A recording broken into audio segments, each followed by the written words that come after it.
Sir, Israel ने आज Iran के ऊपर हमला किया। इस बीच में यह देखा जा रहा था कि यूएई शांत था, वहाँ कोई ऐसा विवाद नहीं था, लेकिन वो भी इस हमले की चपेट में आया और वहाँ पर भी बमबारी शुरू हो गई। तो ये क्या कारण है इसका सर? वो कैसे चपेट में आया?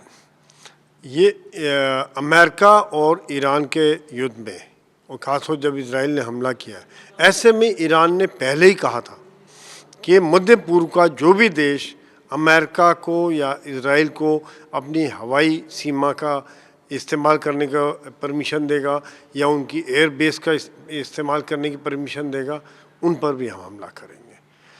तो यहाँ पर एक बहुत बड़ा मैसेज दिया है ईरान ने कि हम कर सकते हैं, और एकदम रिटेलिएशन के तौर पे उन्होंने अपना ऑप्शन एक्टिवेट कर दिया तुरंत ही। अब और उन्होंने अमेरिका की बेसिस पर हमला किया, जिसमें कुछ कोलेट्रल डैमेज हुए हैं, जहाँ पर कुछ सिविलियन भी कैजुअल्टी हुए हैं। देखिए, यहाँ पर एक बात मैं कहना चाहूँगा, अमेरिका के पास ऑप्शन लिमिटेड थे, कम थे, जो कि सबको पता थे कि या तो वो उनकी लीडरशिप पर हमला करेंगे, या मिसाइल बेस पर हमला करेंगे, या उनकी न्यूक्लियर साइट पर हमला करेंगे, या उनकी सेना पर हमला करेंगे, या फिर उनकी सेना की लीडरशिप पर हमला करेंगे, या ऑयल रिफाइनरी पर हमला करेंगे।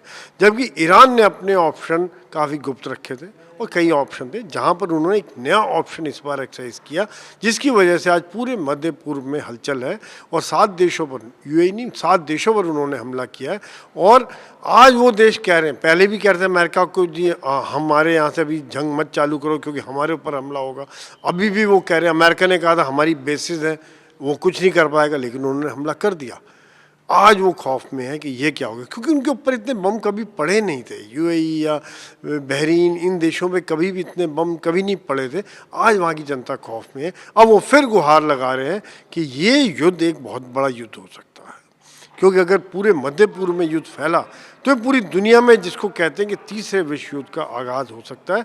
तब और भी देश इसमें कूद जाएंगे, जहाँ पर कि एक बड़ी चिंताजनक हालत हो जाएगी इस चीज़ को मद्देनज़र देखते हुए। हालांकि ये मेरा ये मानना है कि इन देशों के पास उतनी शक्ति नहीं है कि वो ईरान का मुकाबला कर सकें या उसका बदला ले सकें, लेकिन वहाँ अमेरिका की बेसिस है, वहाँ से वो बदला लेंगे और बदला करेंगे। लेकिन ईरान ने भी इन देशों से बातचीत की कि मैं आपके ऊपर हमला नहीं कर रहा हूँ, मैं बेसिस पर हमला कर रहा हूँ। तो एक तरह से उन्होंने एक गेम भी खेल रहे हैं, साइकोलॉजिकल गेम खेल रहे हैं कि मेरी आपसे दुश्मनी नहीं है, मेरी दुश्मनी अमेरिका से, उनकी बेसिस पर आप हमला करें। तो एक उनकी सहानुभूति का भी एक भावना बनी रहेगी। लेकिन एक बहुत बड़ा मैसेज ईरान ने दिया यहाँ पे कि मैं हमला कर सकता हूँ, और उसने करके दिखा दिया। अब सवाल ये भी आता है यहाँ पे कि 7 देशों के साथ यूएई पे क्यों हमला किया? यूएई के साथ तो उनकी कोई ऐसी दुश्मनी नहीं है। उन्होंने फिर ये बात क्लियर की है कि वहाँ पर जो यूएई में अमेरिका की बेसिस है, उन्होंने उसको हमला किया है।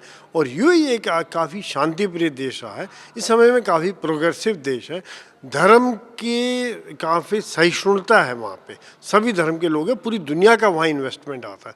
तो नेचुरली उनको एक काफ़ी बड़ी आघात पहुँचेगा कि लोगों के अंदर खौफ फैल जाएगा कि यहाँ पर हम इन्वेस्टमेंट करें या ना करें।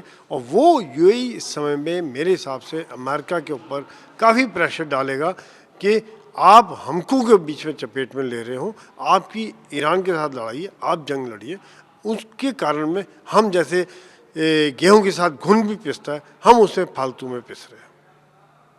Thank you sir.